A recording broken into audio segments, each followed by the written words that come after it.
The chamber stretched vast and circular, built to hold representatives from 300 species. Today, every seat was filled. The Galactic Council had convened for what most considered a formality. On the central platform, a holographic image of Earth rotated slowly, blue and green, and utterly unremarkable. Ambassador Jin Su of the Yanari stood at the speaker's podium, his forearms gesturing gracefully. His species had served as diplomats for millennia, their calm voices settling disputes across the galaxy. Today, his voice carried certainty rather than negotiation. "The matter before us is simple," Jin Su announced. "Humanity has been observed for 63 standard cycles. They fight among themselves constantly. Their technology remains primitive. Their planet holds resources our alliance desperately needs. The recommendation is unanimous subjugation." A Kravesh war leader named Throck slammed his clawed fist on his delegation's table. The Kravesh resembled massive reptiles, their scales gleaming under the chamber's lights. "Finally, a decision we can all agree on. These humans are weak, divided. They will surrender within days." Murmurs of agreement rippled through the chamber. A Zenthi representative, her crystalline form refracting light into rainbow patterns, added her support. "Our scans show humanity possesses no unified government, no significant space presence, no defensive capabilities worth mentioning. This will be the easiest integration in Council history." The vote began. Species after species indicated their approval. The Yanari diplomats voted yes. The Kravesh warriors voted yes. The peaceful Goron, the ancient Siltar, the merchant Vex collective, all voted yes. Not a single voice rose in opposition. Not one abstention was recorded. 300 species. One unanimous decision. Earth would be subjugated. Jinsu felt a moment of something he could not quite name as he watched the final tally appear. Perfect agreement was rare in the Council. Perhaps too rare. But he dismissed the feeling. The evidence was clear. Humanity was primitive, fractured, and helpless. "The decision is rendered," he announced. "I will personally lead the integration fleet. 200 vessels should be more than sufficient." Across the vast distance of space, the message reached Earth 14 hours later. It arrived simultaneously at the United Nations, the White House, the Kremlin, Beijing, Brussels, and every major capital. The translation was flawless, the meaning unmistakable. Humanity will surrender all sovereignty to the Galactic Council. Resistance will be met with overwhelming force. You have 72 hours to comply. President Sarah Chen sat in the Situation Room, surrounded by military advisors and world leaders joining via secure channels. The message played again on the central screen. Silence filled the room. When it ended, "Options?" Chen asked quietly. General Marcus Webb spoke first. "Madam President, if their fleet estimates are accurate, we have nothing that can stop them. Our most advanced fighters are atmospheric craft. We have 3 experimental spacecraft that might qualify as armed. Against 200 alien warships, we would last minutes." The British Prime Minister's face appeared on one screen. "This cannot be real. It must be an elaborate hoax." "It's real," confirmed Dr. Lisa Park, the President's science advisor. "We've verified the transmission source. It's coming from beyond our solar system. The technology required to send it is beyond anything we possess." Chen looked around the room at faces filled with fear, anger, and helplessness. Then she did something unexpected. She smiled. "Gentlemen, ladies, fellow leaders," she said. "Humanity has faced extinction before. We've survived ice ages, plagues, world wars, and our own stupidity. We're still here. Now someone from the stars thinks we'll just roll over because they have bigger guns? What are you suggesting?" asked the Chinese premier. "I'm suggesting we do what humanity does best. We survive. But first, we need to stop fighting each other and start fighting for each other." The next 72 hours transformed Earth in ways no one thought possible. Ancient enemies signed instant peace treaties. India and Pakistan opened their borders. North and South Korea held emergency reunification talks. Israel and Palestine declared a joint defense pact. Every conflict, every grudge, every territorial dispute was put aside, not because humanity suddenly became peaceful, but because they finally had a common enemy. Military forces worldwide began coordinating. Scientists shared research previously guarded as state secrets. Engineers from every nation pooled knowledge. Religious leaders broadcast messages of unity. The internet exploded with a single sentiment in 1,000 languages. Not without a fight. In underground facilities that officially did not exist, projects that had been theoretical suddenly became urgent priorities. DARPA opened sealed files. Russia's secret weapons programs went active. China's hidden aerospace research got unlimited funding. Israel shared missile technology. France opened its nuclear playbook. Humanity had been preparing for this moment. Whether they knew it or not, every nation had plans for alien contact. Most assumed peaceful first contact. Some prepared for war. Those preparations now activated simultaneously worldwide. Admiral James Chen, cousin to the president, took command of the newly formed Earth Defense Force. It was a grandiose name for a desperate collection of whatever humanity could throw into space. Retrofitted satellites carrying kinetic weapons, experimental railguns mounted on hastily modified rockets, drone swarms controlled by military AI, nuclear missiles reprogrammed for space combat. It was crude, desperate, utterly insufficient by any rational measure, but it was something. When the alien fleet arrived at the edge of Earth's solar system, they found something they did not expect. Earth's communications arrays were silent. No panicked transmissions. No pleas for mercy. No government officials begging to negotiate. Just silence. Jin Su stood on the bridge of his flagship, studying the primitive planet on his view screen. Scan for military installations. Locate their leaders. We will accept their surrender and begin integration. His tactical officer, a young Yanari named Min Su, operated the scanner controls. Ambassador, I am detecting unusual activity. Multiple launch sites are active. Energy signatures suggest weapons platforms in orbit. Ignore them, Jinsu said dismissively. Primitive chemical rockets and nuclear weapons. Nothing that can harm our shields. Broadcast the surrender demand again. The message went out. Again, no response came back. Then Admiral Chen's face appeared on every screen in the alien fleet. He looked tired, determined, absolutely unafraid. I am Admiral Chen of Earth. You came to our world expecting easy prey. You voted unanimously to take our freedom, our planet, our future. You made that choice together. Jinsu leaned forward. Human, you cannot win. Surrender now, and your species will be treated fairly. Chen's expression did not change. You made a mistake. One terrible, fatal mistake.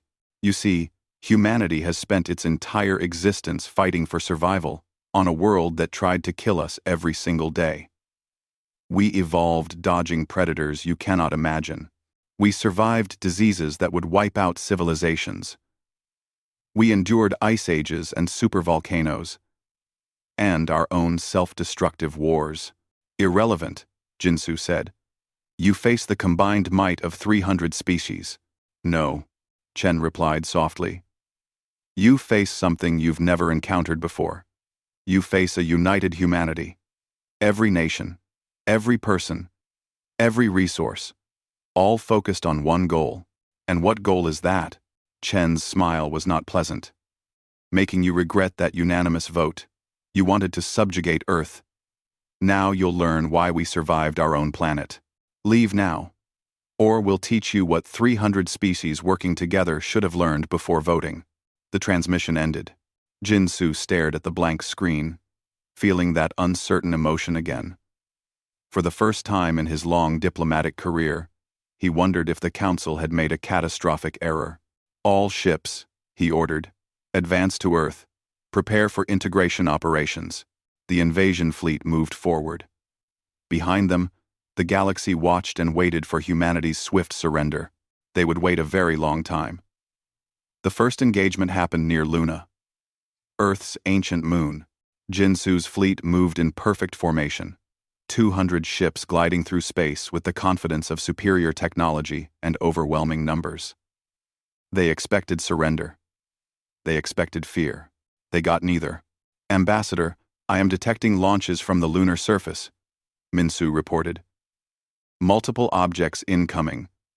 Velocity suggests primitive rocket propulsion." Jinsu barely glanced at the tactical display. "Intercept them if they come close. Focus scanning on Earth's major cities. We need to identify their leadership centers for occupation." "Ambassador," Minsu's voice carried an edge of concern. "The objects are not slowing.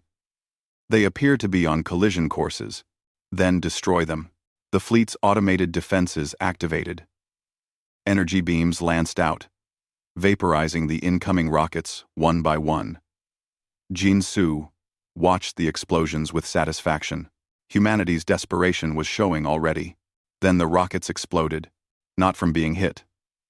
They detonated deliberately, releasing clouds of small objects that scattered across the fleet's path. Thousands of them. Tens of thousands. "What are those?" Jinsu demanded. Minsu's instruments flashed urgent warnings. "Kinetic projectiles. Simple, metal spheres." "Ambassador, at our current velocity, even small objects carry tremendous impact energy." The first sphere hit a Kravesh destroyer. It punched through the shields, through the hull, and out the other side. The destroyer's atmosphere vented explosively. More spheres followed. The elegant alien formation dissolved into chaos as ships tried to avoid the expanding cloud of deadly metal. "Clever," Jinsu admitted, "but ultimately futile. All ships, activate full shields, and continue advance." That was when the real attack began. From Earth's surface, from orbital platforms, from hidden installations on Luna and Mars, humanity's weapons spoke. Railguns fired streams of hypervelocity projectiles. Laser arrays that officially did not exist burned invisible paths through space. Missiles carrying nuclear warheads and stranger payloads raced toward the fleet. But it was not the weapons that shocked the aliens. It was the tactics. Human spacecraft launched from Earth, crude vessels with mismatched components and weapons bolted to every surface. They were slow compared to galactic ships. Their shields were weak or non-existent. Their weapons were primitive. But they fought like nothing the galaxy had ever seen. A human fighter took damage to its engine, leaving it dead in space. Instead of surrendering, the pilot aimed at the nearest Kravesh ship and overloaded his reactor. The resulting explosion crippled the alien vessel. 3 more human ships immediately swarmed the damaged target, firing until it broke apart. "They are ramming us," Throck roared over the fleet communication channel. "These primitives are using their own ships as weapons." Jinsu watched in disbelief as a human cruiser, already burning from multiple hits, accelerated directly toward a Zenthi battleship. The Zenthi captain tried to evade, but the human vessel adjusted course with suicidal precision. The collision shattered both ships. "Fall back," Jinsu ordered. "Regroup at the outer marker." The fleet retreated. Behind them, humanity's defense forces did not pursue. They simply waited, their battered ships holding position around Earth like wounded guards who refused to abandon their post. The butcher's bill came in quickly. Humanity had lost 12 ships. 42 alien vessels were destroyed or too damaged to continue. The mathematics made no sense. The technology gap should have made this a one-sided slaughter favoring the aliens. Instead, the galaxy had just learned its first lesson about humanity. They did not fight fair. Admiral Chen's transmission reached the fleet an hour later. His uniform was scorched. A cut above his eye bled freely. He did not bother wiping it away. "You came expecting us to follow your rules," Chen said. "You thought we would fight the way you fight. Civilized. Measured. Reasonable. He leaned closer to the camera. We are not reasonable. We are survivors. Every tactic you consider dishonorable, we consider necessary. Every strategy you think is too brutal, we think is insufficient. You cannot win, Jinsu replied. We still outnumber you. Numbers mean nothing, Chen said. You want to know what you are really fighting? You are fighting a species that climbed to the top of the food chain on a world that tried to kill us every day. You are fighting the descendants of prey animals who learned to hunt their hunters. You are fighting 300 generations of survivors who remember every enemy, every threat, every close call, with extinction. Genstand. Genstand. Genstand. The Admiral paused, letting his words sink in. You voted to subjugate us.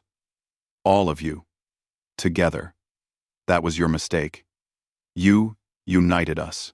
For the first time in our history, every human being on Earth agrees on something.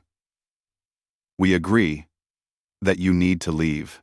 And if we do not? Jinsu asked. Chen's smile was terrible. Then you will learn why humanity survived Earth. You will learn what it takes to be the dominant species on a Class 12 death world.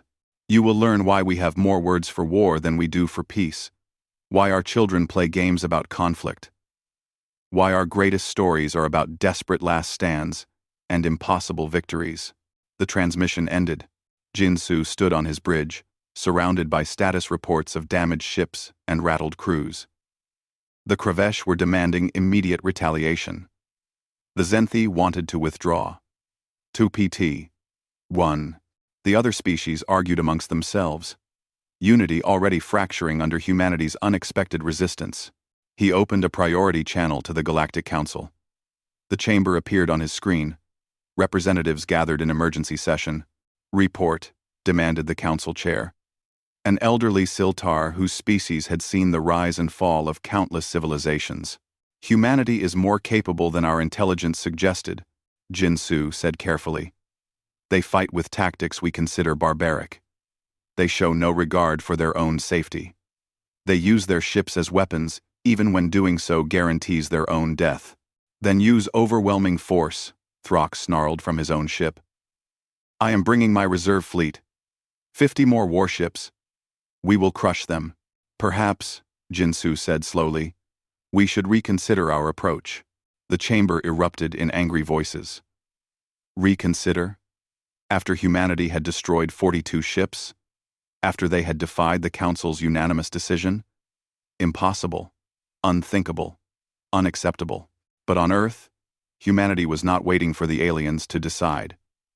In underground bunkers, scientists worked around the clock. In orbit, engineers repaired damaged ships with whatever materials they could find. On every continent, factories retooled to produce weapons instead of consumer goods. Dr. Lisa Park stood in a facility deep beneath the Rocky Mountains, watching her team assemble something new. It was based on theoretical physics that should not work, except it did work, because humanity had run out of options and desperation made the impossible necessary. How long until it is ready? Asked a general whose name she did not know. 3 weeks. Maybe less if we skip safety testing. Skip it, the general said. Safety does not matter if we are all dead or enslaved. Park nodded. She had expected that answer. Safety had become a luxury humanity could no longer afford. Above Earth, Admiral Chen floated in the zero gravity of his damaged flagship's bridge. His crew worked around him, patching systems and rerouting power. They had hours, perhaps days, before the aliens attacked again.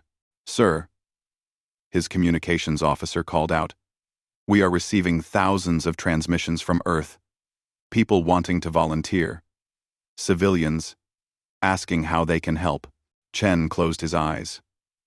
Humanity had always been its own worst enemy. Fighting each other over resources and ideologies and ancient grievances. But when threatened by an outside force, when faced with extinction, they became something else entirely. They became unified, determined, dangerous. Tell them we need engineers, pilots, and anyone who can shoot straight, Chen said. Tell them we need every person who refuses to kneel. Tell them Earth needs them. The messages went out. The response was overwhelming, and in the depths of space, the alien fleet prepared for round 2, not knowing that humanity's greatest weapon was not technology or numbers. It was the simple, terrible fact that they would rather die fighting than live as slaves. The emergency session of the Galactic Council stretched into its 3rd day. Representatives argued, accused, and demanded action. The chamber's calm atmosphere had given way to barely controlled chaos. Minji stood before them, a young Yanari xenobiologist who had never expected to address the full council. Her research had been academic, meant for scientific journals, not military briefings. Now her findings were classified at the highest level, and she had been ordered to present them immediately. Honorable representatives, she began, her voice shaking slightly. I have spent 5 cycles studying Earth's biology, ecology, and evolutionary history. My findings are disturbing. A holographic image of Earth appeared above her, rotating slowly. Beside it, data began to scroll. Earth is classified as a Class 12 death world. This is the highest rating in our survey system. To understand what this means, consider that most council species evolved on Class 3 or Class 4 worlds. Comfortable temperature ranges, moderate gravity, few natural predators, relatively stable climates. She highlighted different regions of Earth. Earth's temperature ranges from -80 degrees to +70 degrees in different locations. Its gravity is 50% higher than the galactic average. Its atmosphere contains 21% oxygen, which is considered dangerously flammable by most species standards. The representatives shifted uncomfortably. This was known information, but hearing it laid out so starkly was unsettling. Minji continued. But the real issue is Earth's evolutionary pressure. Humanity did not evolve as apex predators. They evolved as prey. She displayed images of Earth's animals: lions, bears, sharks, crocodiles, snakes. These are just a few of the predators humanity competed against. Notice that humans lack natural weapons. No claws, no fangs, no venom, no armor. They survived through intelligence, endurance, and social cooperation. A Kravesh representative interrupted. If they were prey, how did they become dominant? Persistence hunting, Minji replied. Humans can run for hours without stopping. They can track prey across vast distances. They can function in heat that would kill most predators. They evolved the ability to throw objects with lethal accuracy. Most importantly, they developed abstract thinking and complex tool use. She showed videos of human athletes. A trained human can run over 100 kilometers without stopping. They can survive in deserts, Arctic regions, jungles, and mountains. They heal from injuries that would be fatal to most species. They can eat a remarkable variety of foods, including substances toxic to many galactic species. The chamber grew quieter. Representatives were beginning to understand. But physical capabilities are only part of the picture, Minji said. Human psychology is equally remarkable. They form emotional bonds not just with family groups, but with complete strangers. They create abstract concepts like honor, duty, and sacrifice. They will die for ideas. She displayed historical records. In their own wars, humans have repeatedly chosen death over surrender. They have fought against overwhelming odds for causes they believed in. They remember grievances across generations and plan revenge across centuries. Throck stood abruptly. This changes nothing. They are still primitives. We have lost some ships, yes, but we will adapt. Minji looked at him directly. War Leader Throck, I have reviewed the battle recordings. Humanity destroyed 42 of our ships using technology inferior to ours by several generations. They did this through tactics we would never consider: ramming, self-destruction, focusing overwhelming force on single targets. These are not the tactics of primitives.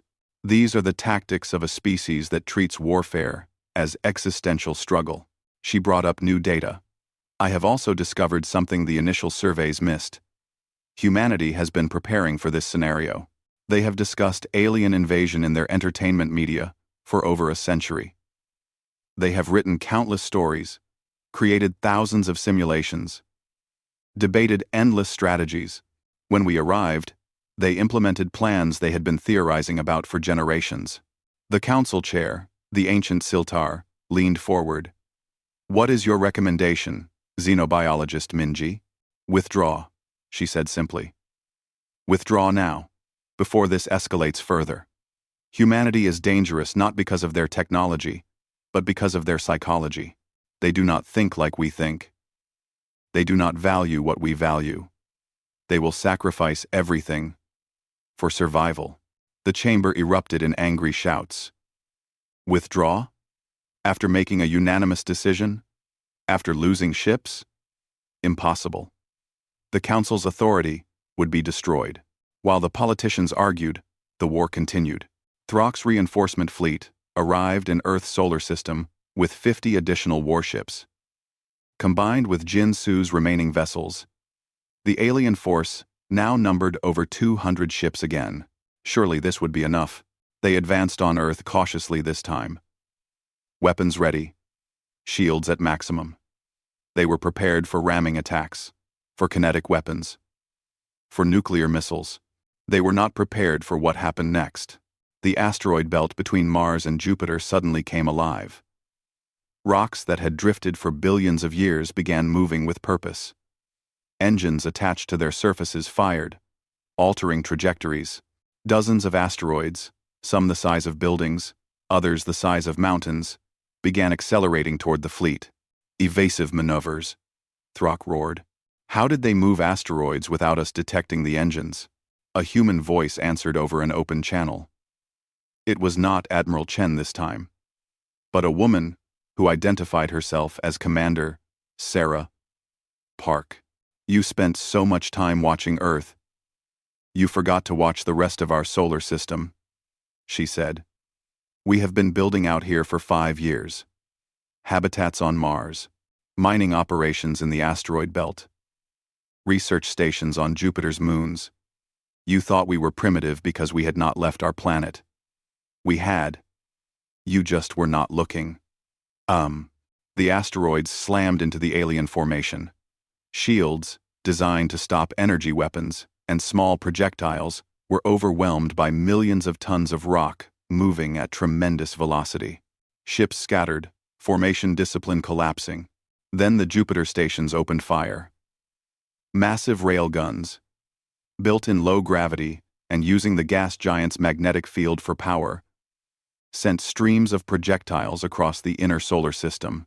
Human ships poured out from Mars bases, more advanced than the Earth-based craft, built with resources mined from the Red Planet. But the real shock came from Saturn. A Kravesh sensor officer detected it first. "War leader, I am reading massive energy signatures near Saturn.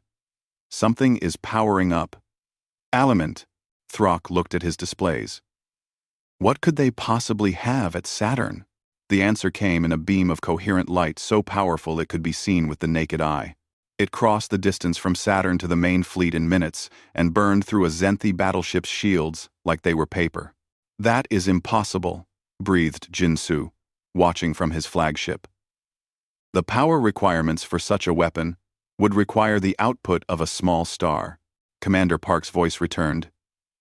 "You are correct, Ambassador. It does require that much power. We built it anyway. Humans are very good at doing impossible things when sufficiently motivated." The alien fleet retreated again, this time falling back beyond the orbit of Mars. They had lost another 60 ships. The mathematics were becoming undeniable. At this rate, they would be annihilated before they ever reached Earth. On the Council homeworld, Minji's presentation had finally concluded. Representatives sat in stunned silence, absorbing the reality of what they faced. They turned their entire star system into a weapon, someone whispered. Not a weapon, Minji corrected. A fortress. And they did it while we thought they were primitive and harmless. They let us think we were superior while they prepared for war.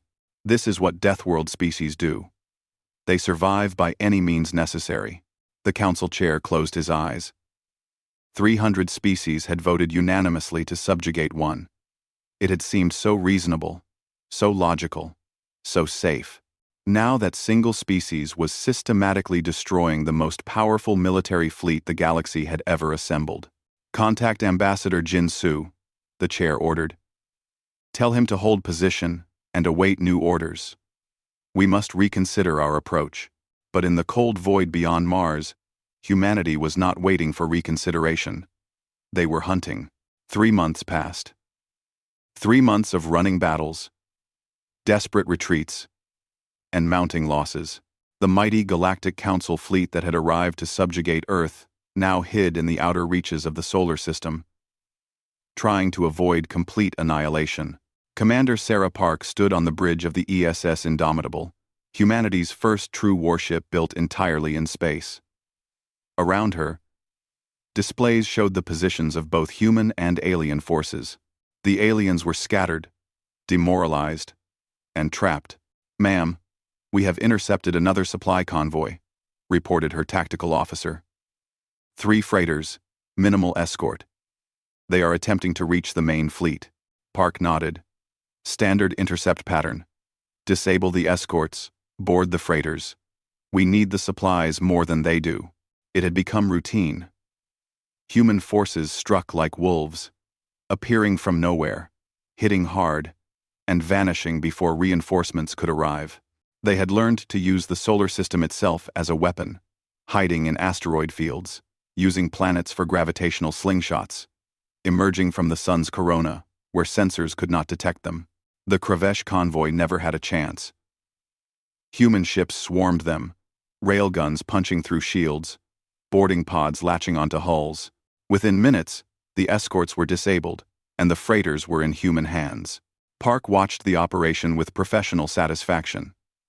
Then her communications officer spoke urgently. Commander, we are receiving a distress call from one of the freighters. They say they have civilians aboard. Families. Children. Park's satisfaction vanished. What? The Kravesh have been using civilian supply ships because we have been avoiding them. This one has family compartments. There are cubs aboard, Commander. Park felt something cold settle in her stomach. How many? Scans show 37 Kravesh civilians. 12 of them are juveniles. She closed her eyes. This was war. This was survival. The aliens had come to subjugate Earth, to take their freedom, to make them slaves. Everything humanity had done was justified by that single fact. But cubs, children, boarding teams, stand down, Park ordered. Medical teams, prepare to receive wounded. We are taking them as prisoners, not casualties. The boarding operation continued, but carefully. Human soldiers moved through the freighter with weapons ready but not firing. They found Kravesh families huddled in compartments, terrified of the Deathworld predators who had hunted them across the solar system. Park went aboard herself. She walked through corridors until she found them. Kravesh adults sheltering their young, scales pulled tight in fear, eyes wide with terror. A cub, no more than a few years old by Kravesh standards, cowered behind his mother. He was small, his scales still soft, his claws tiny and harmless. He looked at Park with pure fear, and Park saw her own daughter, saw children playing in parks, saw families torn apart by war, saw everything humanity was fighting to protect, reflected in an alien child's eyes. She knelt down slowly, making herself less threatening. She removed her helmet so they could see her face. We will not hurt you, she said softly. The translator rendered her words in Kravesh. You are prisoners, but you will be treated fairly. Your children will be safe. You have my word. The mother Kravesh stared at her in confusion. You are human. You are killers. Monsters from a death world. Yes, Park agreed. We are from a death world. We are very good at killing, but we are also very good at protecting. And right now, I choose to protect you. She stood and activated her communicator. This is Commander Park. I am calling an immediate ceasefire. All human forces, hold positions, and await orders. I need to speak with Admiral Chen immediately. The message reached Earth hours later.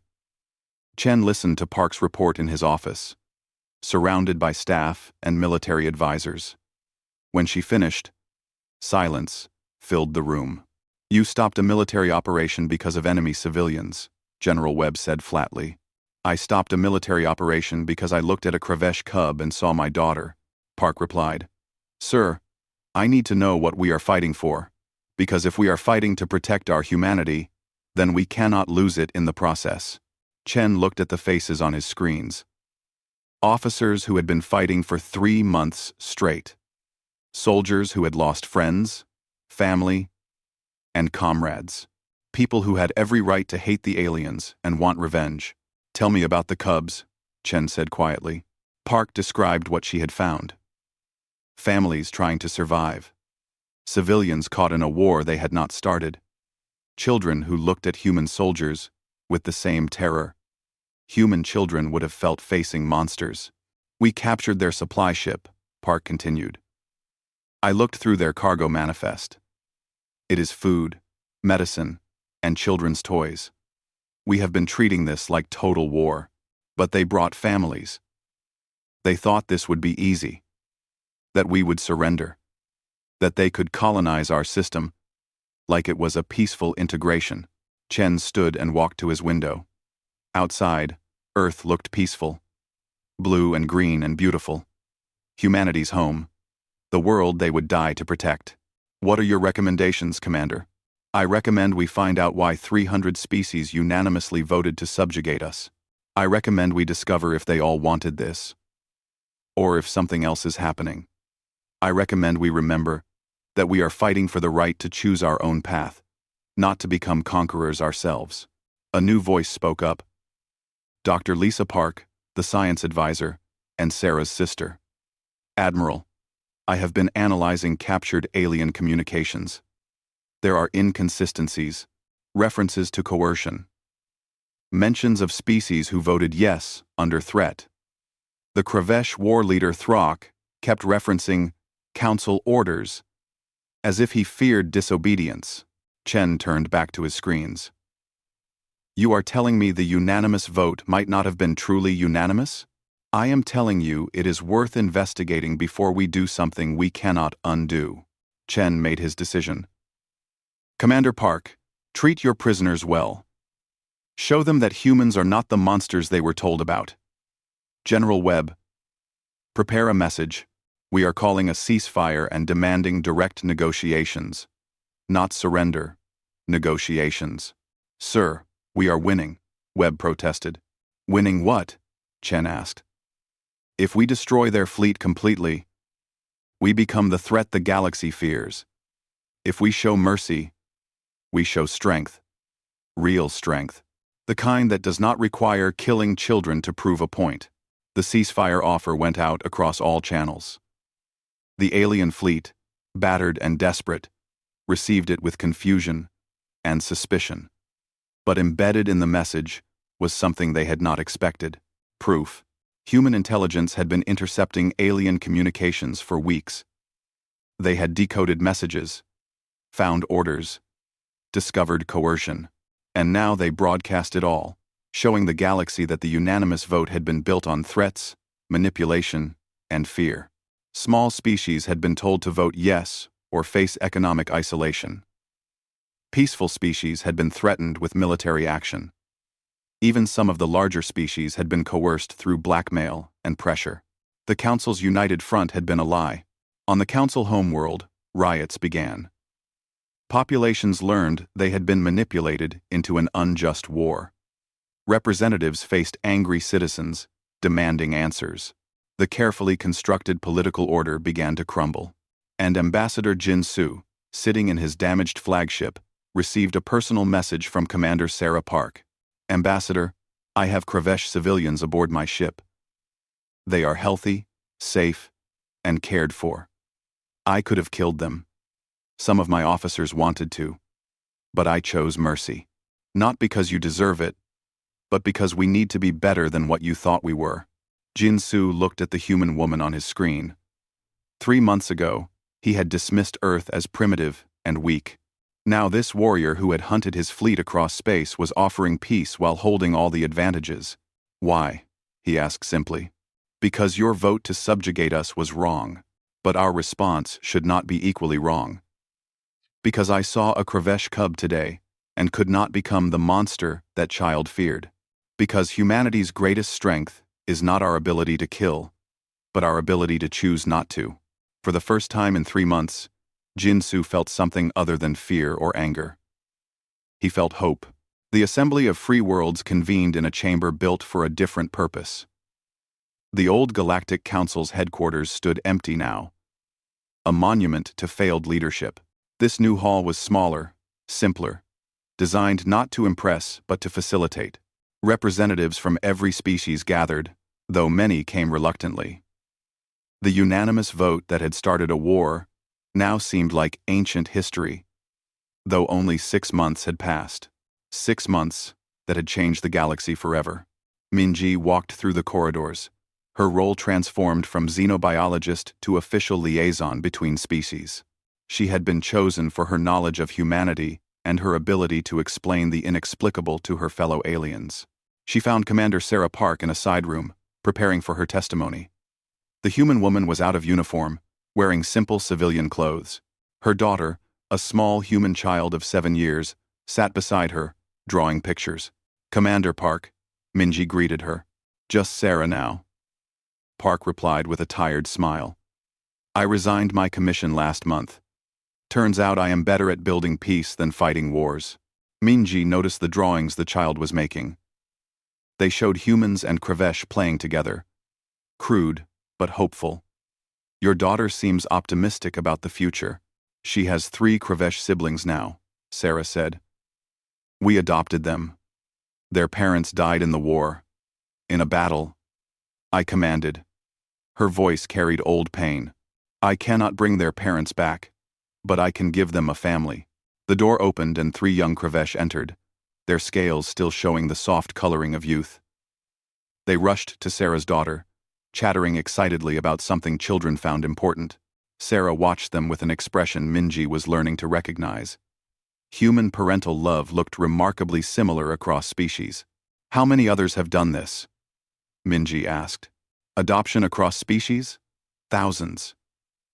Humans adopted Kravesh cubs, Yanari younglings, even Zenthi crystal offspring.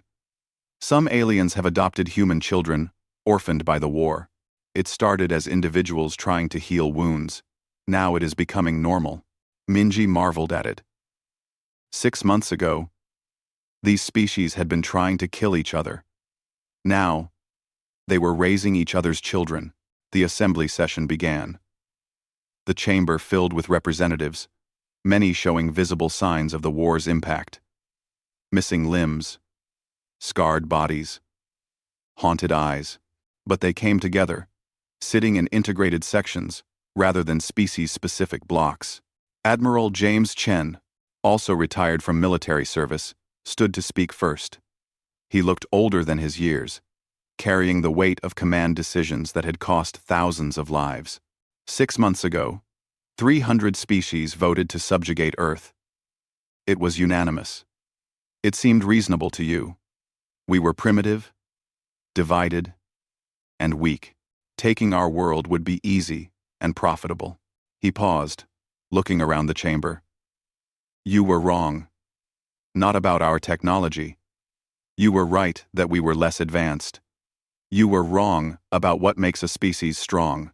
Chen activated a holographic display showing battle statistics. Humanity destroyed or disabled over 400 of your ships. We did it with inferior technology, smaller numbers, and less experience.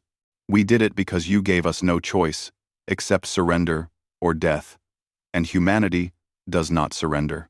A Kravesh representative, a civilian who had replaced war leader Throck after his court-martial, spoke up. "We understand we made an error. We have paid for it. What more do you want?" "We want you to understand why you made that error," Chen replied.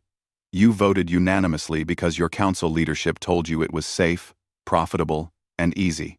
You did not question. You did not investigate. You did not consider that you might be wrong." Sarah Park stood next. "I killed Kravesh warriors. I destroyed your ships. I did what I had to do to protect my world.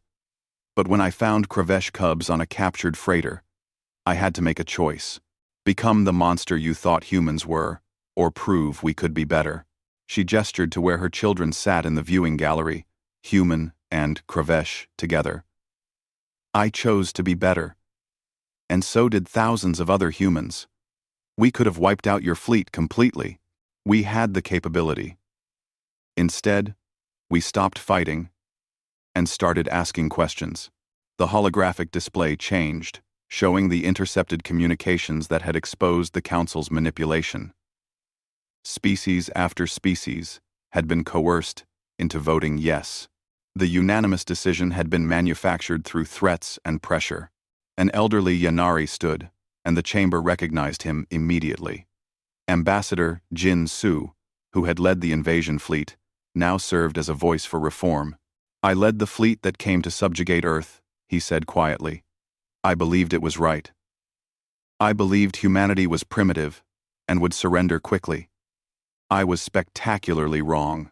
He walked to the center of the chamber. "But my greatest error was not underestimating human military capability. It was underestimating human moral courage.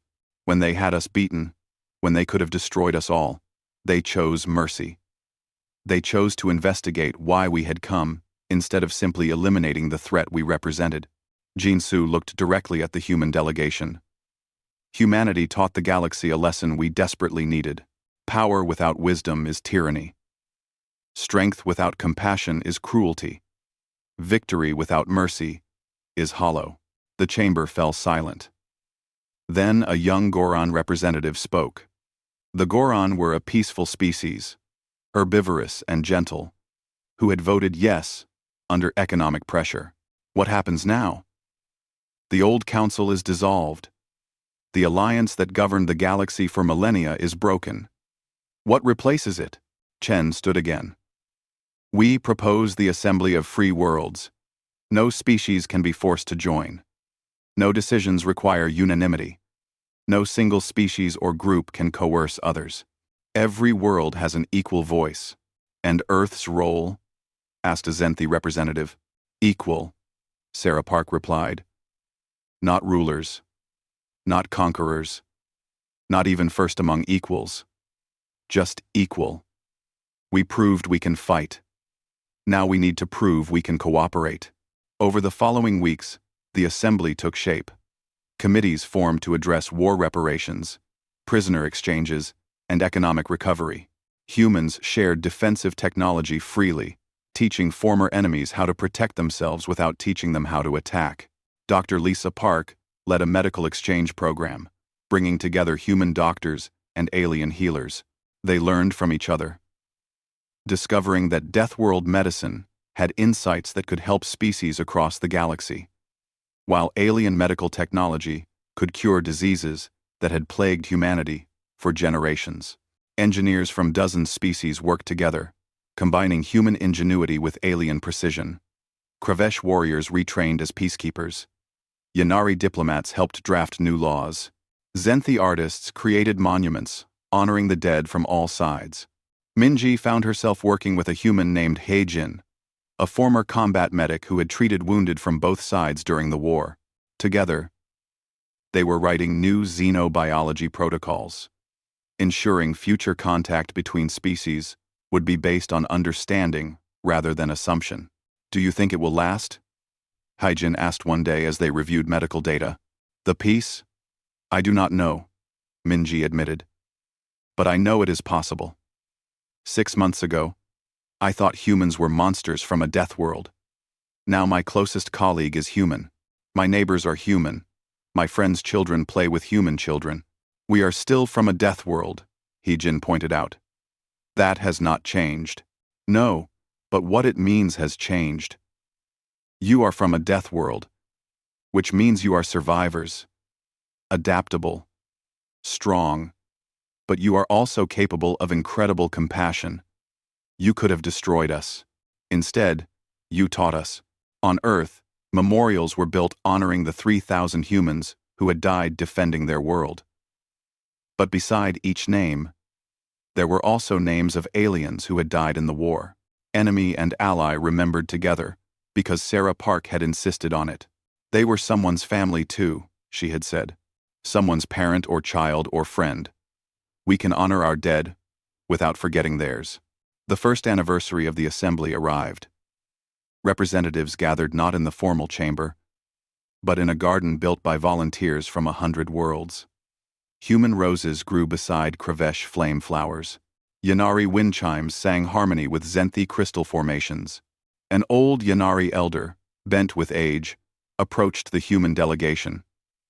He had lived through the old council's entire reign, had seen empires rise and fall, had witnessed countless conflicts. I have a question, he said to Admiral Chen. One that has troubled me since the war ended. Ask, Chen replied. You could have ruled us all. Your military victory was complete. Your technology has advanced remarkably in 6 months. You have the strength to dominate the galaxy.